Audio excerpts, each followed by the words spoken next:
This is the TOSOT 24,000 BTU mini split air conditioner. The indoor head looks clean and modern, with a discreet front panel, rounded edges, and a slim LED temperature readout that fades into the face when it's off. The louver opens smoothly, and the TOSOT logo is small enough that it doesn't shout for attention. The outdoor condenser is compact and sturdy, with a dense coil pack and a blue fin-style coating to help resist corrosion. The whole setup feels solid in the hands, heavier than I expected at roughly 123 pounds for the combined shipment, so I planned my mounting and lifting carefully. From my experience, the setup is marketed as DIY friendly, and I did install it myself, but I won't sugarcoat what that means. I needed a 230-volt dedicated circuit, the right wire gauge for the run, and a breaker that matches local code. On the refrigeration side, I used a vacuum pump to pull air and moisture out of the lines, a set of gauges to verify the vacuum, a flaring tool to finish clean copper connections, and a torque wrench so I didn't over-tighten and crush the flares. If any of those terms are new, BTU refers to the cooling and heating capacity. SEER2 is the newer efficiency rating. The higher the number, the less energy the system uses for the same work. An inverter compressor is a variable speed motor that ramps up or down smoothly instead of clicking on and off, which helps efficiency and reduces noise. And pulling a vacuum is just removing air and moisture, so the refrigerant loop stays clean and dry. I installed this in a large workshop that's tough to condition, with sun exposure and big doors. I went with the 24,000 BTU size because I wanted strong cooling and reliable heat through the shoulder seasons. The spec sheet lists capacity as 1.5 tons, which might raise eyebrows since 24,000 BTU is commonly called 2 tons.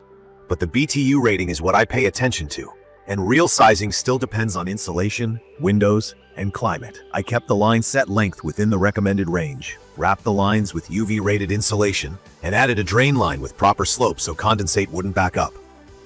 Key features: Wi-Fi control through the Gree Plus app, Alexa compatibility for voice commands, I-Feel mode that uses a temperature sensor in the remote to target where I am in the room, ultra heat for low temperature performance, dehumidify mode for sticky days, and efficient sleep mode, auto swing louvers, a published indoor noise level down to 24 dB, and a 5-year warranty. The manufacturer is Gree Electric Appliances of Zhuhai, which gives me confidence because Gree builds a lot of the mini-split hardware people already trust. The listing shows 4.4 out of 5 stars across dozens of ratings, and it sits in the split system category rather than window units, which is the kind of setup I prefer for permanent spaces. On the first power-up, I had a moment of doubt because the indoor display didn't light. I found out the remote batteries were weak from the drawer where I grabbed them. Fresh batteries and the display popped right on, so not the unit's fault. Once running, the indoor head was whisper quiet. The best way I can describe it is I hear airflow more than machinery. The outdoor unit is also muted for its size. I measured about what the spec suggests for normal operation, and I never got the droning noise I'm used to from older condensers.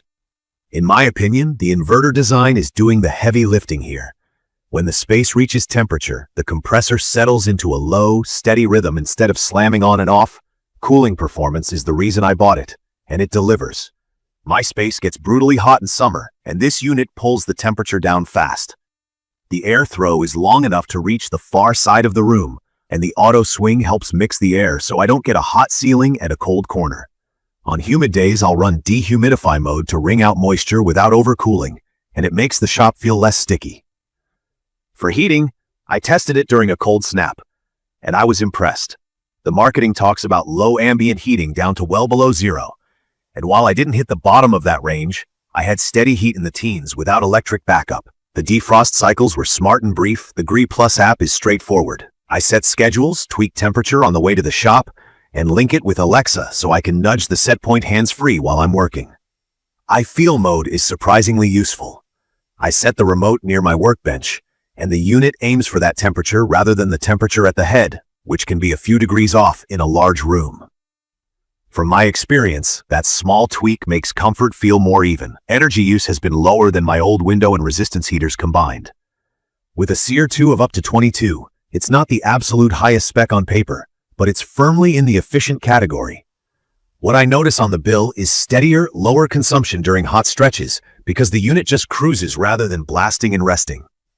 If efficiency terms sound abstract, think of SEER2 like miles per gallon for cooling. More miles per gallon means fewer dollars per hour of runtime. I did run into one minor install snag. My first flare wasn't perfect, and I caught it during the vacuum hold test.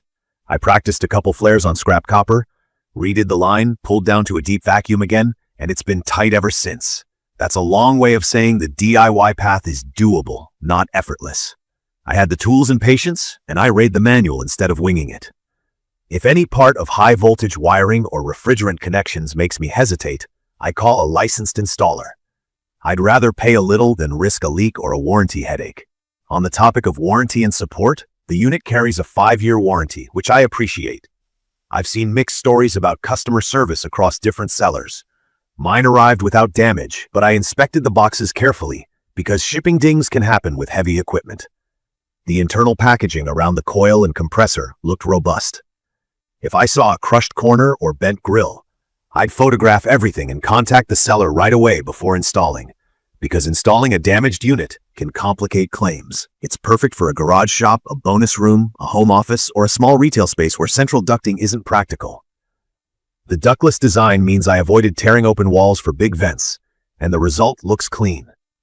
Noise is so low I sometimes forget it's on, which is great when I'm recording or on calls. I also like that it runs on 230 volts, which keeps current lower than a similar load on 120 volt circuits, though it does mean I needed that dedicated breaker. I'd recommend this for someone comfortable with light electrical work and careful mechanical steps, or someone planning to hire a pro but wants solid value and modern features. The hardware feels well built, the controls are simple, and the performance checks all my boxes. If a wall sleeve, line hide channels, or condenser pad are important to me, I plan those extras because they're not always included. I also add anti-vibration pads under the outdoor unit to keep harmonics out of the wall. Cheap upgrade, nice payoff. In my opinion, the TOSOT 24,000 BTU mini split hits a sweet spot. Strong cooling and heating, very quiet operation, and smart features that I actually use without being fussy. It looks clean on the wall, and the app plus voice control make day-to-day use painless. I respect that it's built by Gree, a name I've seen behind a lot of reliable systems. I keep realistic expectations about installation and support, and I treat the manual like a checklist instead of a suggestion. In conclusion, this system has made my space far more comfortable while trimming energy use and noise. I get quick cool downs, steady winter heat, and I don't have to think about it much. That's what I want from climate control. If I were starting again, I'd buy the same unit, plan the install carefully, and enjoy the quiet. If this video helped, please subscribe to the channel and drop a comment with your questions or your own experience with mini splits. Thank you for watching.